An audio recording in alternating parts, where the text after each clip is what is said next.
Bonjour à tous, comment ça va؟ معاكم مدام رانيا حميدة.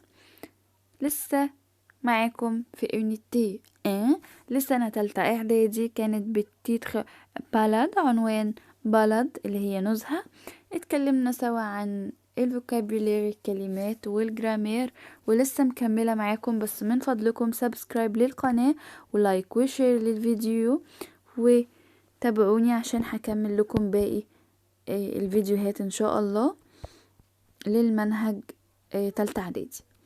كنت وقفت في الفيديو اللي فات عند هبدأ معاكم بين افعال ذو ضميرين، le verbe prominent، يعني الافعال ذو ضميرين. يعني ايه افعال ذو ضميرين؟ هي الافعال المسبوقة في المصدر بضمير المفعول ce، يعني بيجي قبل الفيرب كده. احنا عارفين الفيرب بيجي الاول في المصدر وانا بصرفه، بيجي قبليه بقى ضمير اسمه ce زي s'appeler يدعى او يسمى، s'asseoir يعني يجلس، se présenter يعني يقدم نفسه، s'habiller يعني يرتدي، se lever يعني ينهض، se tromper يعني يخطئ، se promener يعني يتنزه. تمام. يبقى انا اعرف ازاي ان الفيرب ده ذو ضميرين لما هلاقي قبل الفيرب الضمير س، ضمير مفعول س. طيب في الحالة دي انا بصرف الحاجتين، بصرف الضمير وبصرف الفيرب. مش بكتفي بتصريف الفيرب، نو، انا بصرف البرونو وبصرف الفيرب. لازم احفظ تصريف البرونو اللي هو س، هنا هو حطه باللون البلو الازرق. س مع جو بتبقى م، مع تو بتبقى ت، مع الإل والال والأون بتبقى س، مع نو، مع الفو فو، مع الإل افيك اس والال افيك اس بتبقى س. يبقى أنا أحفظ كده إن س أولا ليها تصريف je me، tu te، il elle se، nous vous il avec s و elle avec s se. طيب بعدها الفيرب بريمير جروب، يعني أفعال مجموعة أولى، وليها طريقة معينة في التصريف. إن أنا بحذف الأر وأحط نهايات مع الجو أو، مع تو أو اس، مع الإل والال أو، مع النو أو ان اس. ده بالنسبة للفيرب اللي هو بروميني. مع الفو بضيف أو زد، مع الإل والال بلوريال بضيف أو ان تي. طيب هقراها. يبقى انا صرفت الس بالازرق بلو، وصرفت الفيرب بالنوار الاسود. تمام. تعال نقراه. بقول je me promène، je me promène، tu te promènes، il elle se promène، nous nous promenons، vous promenez، il elle se promène. يبقى انا بصرف البرونو س، وبصرف الفيرب مجموعة أولى زي ما قلت طريقة تصريفه. بيتغير ضمير المفعول س حسب الفاعل حتى لو كان الفاعل في المصدر. يعني ايه؟ يعني احنا قلنا في فيديوهات قبل كده ان لما بيكون في فيربين بصرف واحد وخلي التاني في المصدر. بس حتى لو الفيرب ده في المصدر ومعاه الس لازم أصرفه حسب الفاعل. يعني je vais me promener au bord du Nil. يعني هنا promener جاية في الانفينيتيف عشان قبلها في متصرفة، بس ما ينفعش أقول je vais se promener، لا، يبقى je vais me. يبقى أنا بصرف الس حتى لو الفيرب اللي هو جاي معاها في الانفينيتيف. طب عند النفي يوضع ضمير المفعول والفعل بين النو والبا. les filles ne se promènent pas seules، يعني أنا بحط الس والفيرب بين النو والبا. طيب جميع الأفعال ذات الضميرين في زمن الماضي المركب تأخذ الأكزوليير être، وضمير المفعول يوضع قبل الفعل المساعد. يعني إيه؟ يعني الأفعال كلها اللي هي س ومعاها الفيرب دي بتاخد الفيرب être في الباسي كومبوزي. طيب بحطها فين؟ بحطها قبل السو دي بتوضع قبل الأوكسيلير، قبل الفعل المساعد. je me suis promené à Paris، بحطها قبل قبل الأوكسيلير suis أو قبل الأوكسيلير être. طيب ده بالنسبة للأفعال ذو ضميرين، بصرف السو وبصرف الفيرب. عندي بعد كده situation المواقف. بيقول un touriste te demande les lieux des musées égyptiens، il te dit، يعني سائح بيطلب منك مكان المتحف المصري، فهو هيقولك كل اللي هيقوله تحت ممكن où est les musées égyptiens، les musées égyptiens c'est où، ده فين، أو où se trouvent les musées égyptiens، أين يقع المتحف المصري. طيب ton ami te demande ce qu'il y a dans les musées، يعني صديقك بيسألك عما يوجد في المتحف، انت هتقوله tu lui dis، انت هتقوله tu lui dis. تمام. il y a des peintures et des sculptures، tu peux voir des antiquités. on voit beaucoup de statues، يعني انت ممكن تقوله ان في جوه رسومات وحاجات تماثيل، يعني نحت، ممكن تشوف كمان آثار وتشوف تماثيل.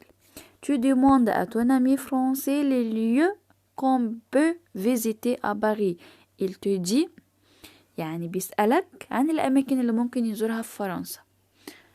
هيقول أو أنت هتجاوبه pardon ton ami tu demandes à ton ami français les lieux qu'on peut visiter، أنت اللي بتسأل عن الأماكن اللي تزورها في فرنسا، هو هيقولك tu peux visiter les musées du Louvre et la Tour Eiffel، يعني أنت ممكن تزور متحف اللوفر وبرج la Tour Eiffel، برج إيفل. à Paris on peut visiter، ممكن أزور l'arc de triomphe et Notre-Dame. تمام. on peut visiter l'arc de triomphe et Notre-Dame. طيب ton ami français te demande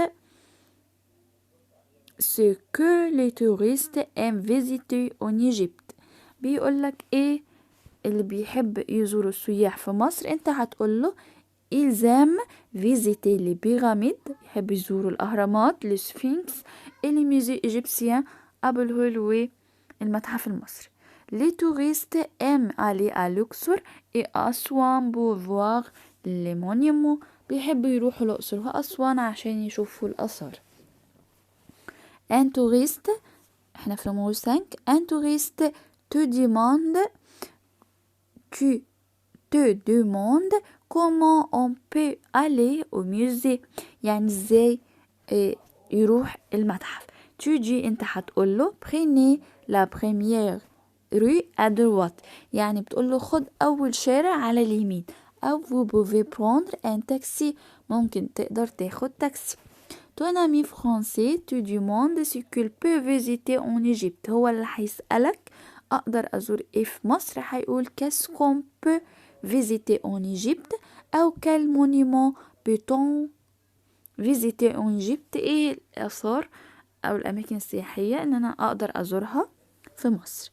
tu parles à ton ami du musée du Louvre، tu dis، يعني أنت بتتكلم لصديقك عن المتحف المصري، عن المتحف اللوفر، بتقوله ce musée est à Paris، يعني موجود في باريس.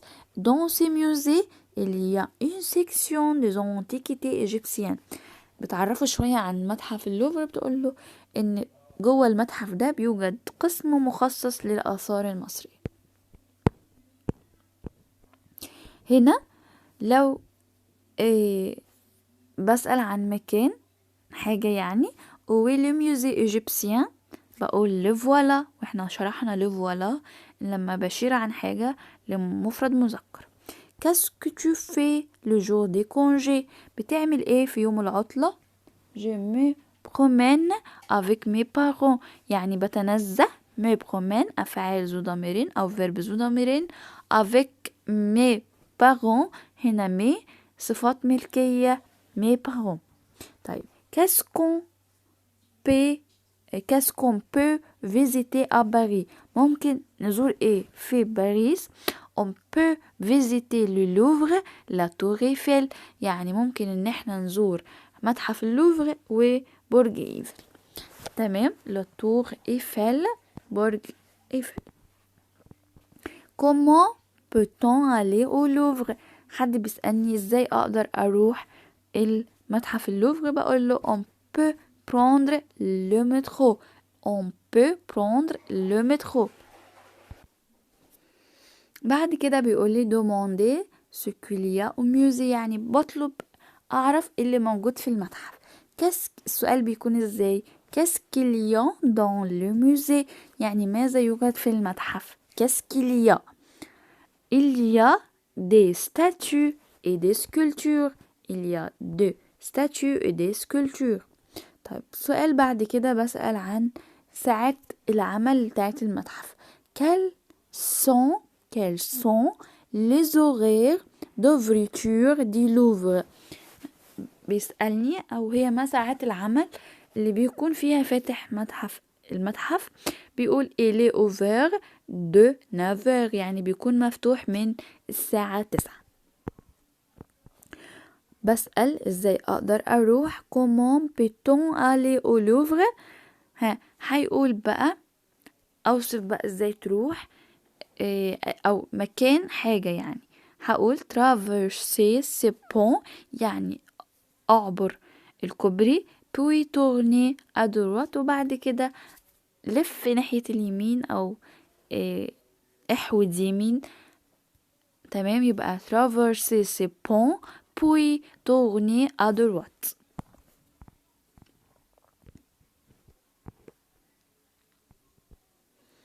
هنا phrase à compléter. au musée égyptien il y a des antiquités. pour être en bonne santé il faut faire du sport، يعني أمارس الرياضة. la pyramide du Louvre est en verre، يعني الهرم في هرم قدام متحف اللوفر بيكون زجاجي. en verre يعني زجاجي. au Caire on peut visiter le musée égyptien، ممكن ان انا اقدر ازور المتحف المصري في القاهرة. le musée du Louvre se trouve à Paris، موجود في باريس. بعد كده في موضوعين عن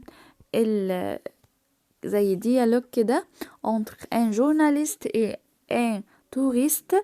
بيقول له quand est-ce que vous avez visité le musée égyptien. أقدر إمتى أزور les musées. quand est-ce que vous avez visité le musée égyptien، يعني إمتى زرت المتحف المصري. قال له la semaine dernière، يعني السبت اللي فات أو السبت الماضي. avec qui، يعني مع من. vous êtes allé au musée. هنا الديالوج في زمن الباسي كومبوزي. بيقول له مع مين زرته. avec mes amis. qu'est-ce que vous avez vu là. qu'est-ce que vous avez vu là، يعني شفت ايه هناك. j'ai vu la momie de Ramsès الثاني et les trésors de توت-عنخ-آمون، يعني شفت جثة او موميا رمسيس الثاني والآثار بتاعة توت-عنخ-آمون. tu écris une lettre à ton ami pour l'inviter à visiter l'Égypte. بتكتب خطاب لصديقك عشان تدعو لزيارة مصر. هتقول فوق المكان اللي بتكتب منه والتاريخ. lequel le 10 janvier. قبل اليوم بجيب الارتيكل le قبل اليوم وبعد كده الشهر. Cher Boule, tu peux venir en Égypte le 15 janvier.